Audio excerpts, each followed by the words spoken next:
વખતે પણ એમને જેટલા પણ આપણે તો એમને વોશ આઉટ કરીશું, પણ જો કદાચ એકાદ પણ જીત્યો ને એને આપણે એક પણ રૂપિયાની ગ્રાન્ટ નહીં આપીએ. હું તમને અહીંયાથી કહું છું કે એક પણ રૂપિયાની આપણે ગ્રાન્ટ નહીં આપીએ. આપણે એ રીતનું આંકડાઓ બનાવવાનું છે.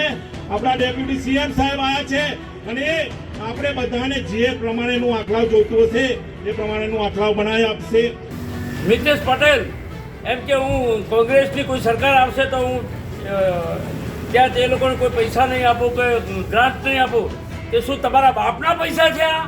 આ મારી પ્રજાના પૈસા છે, મારા ભારત દેશની, મારા ગુજરાતની પ્રજાના પૈસા છે અને મહેનતના પૈસા છે, મારા ટેક્સના પૈસા છે. તો આ તાનાશાહી જગદીશ પ્રમુખને હું કહેવા માંગુ છું કે તાનાશાહી બંધ કરો તમે. સ્થાનિક સ્વરાજની ચૂંટણી નજીક આવી ગઈ છે ત્યારે રાજ્યમાં રાજકીય માહોલ દિવસે ને દિવસે ગરમાતો જોવા મળ્યો છે.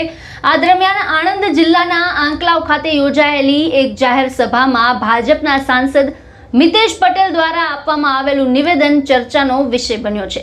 ચૂંટણી પ્રચાર દરમિયાન આપેલા આ નિવેદનને લઈને રાજકીય વર્તુળોમાં ભારે ચર્ચા શરૂ થઈ છે અને વિરોધ પક્ષે પણ આ મુદ્દે પ્રતિક્રિયા આપવાની શરૂ કરી દીધી છે. જાહેર સભામાં સંબોધન કરતા સાંસદ મિતેશ પટેલે સ્પષ્ટ શબ્દોમાં કહ્યું કે જો આંકલાવ વિસ્તારમાં કોંગ્રેસ એક પણ બેઠક જીતશે તો તે વિસ્તારોને ગ્રાન્ટ આપવામાં નહીં આવે. તેમણે વધુમાં જણાવ્યું કે જિલ્લા પંચાયત અથવા તાલુકા પંચાયતની એક પણ બેઠક કોંગ્રેસ જીતશે તો તેઓ એક રૂપિયાની પણ ગ્રાન્ટ મંજૂર નહીં થવા દે.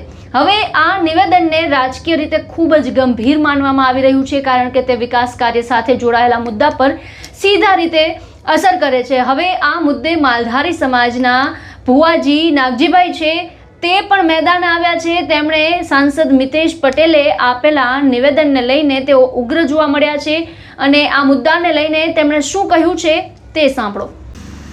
જય માલધારી. હું ભુવાજી નાગજીભાઈ સણાદર, વિહોતર ફાઉન્ડેશન રાષ્ટ્રીય અધ્યક્ષ. આ તાનાશાહી સરકારને હું કહેવા માગું છું કે કાલના આણંદના સાંસદ એમ બોલ્યા છે મિતેશ પટેલ એમ કે હું કોંગ્રેસની કોઈ સરકાર આવશે તો હું ત્યાં તે લોકોને કોઈ પૈસા નહીં આપું, કોઈ ગ્રાન્ટ નહીં આપું. તે શું તમારા બાપના પૈસા છે? આ મારી પ્રજાના પૈસા છે, મારા ભારત દેશની, મારા ગુજરાતની પ્રજાના પૈસા છે અને મહેનતના પૈસા છે, મારા ટેક્સના પૈસા છે. તો આ તાનાશાહી જગદીશ પ્રમુખને હું કહેવા માગું છું કે તાનાશાહી બંધ કરો તમે. અને તમારા તાનાશાહીની આ વખતે આ જે સ્વરાજની ચૂંટણી છે એની અંદર તમને હરાવવામાં આવશે અને તમને ખબર પડશે. એટલે આવતી વિધાનસભાની અંદર તમને તગેડી મૂકવાના છે.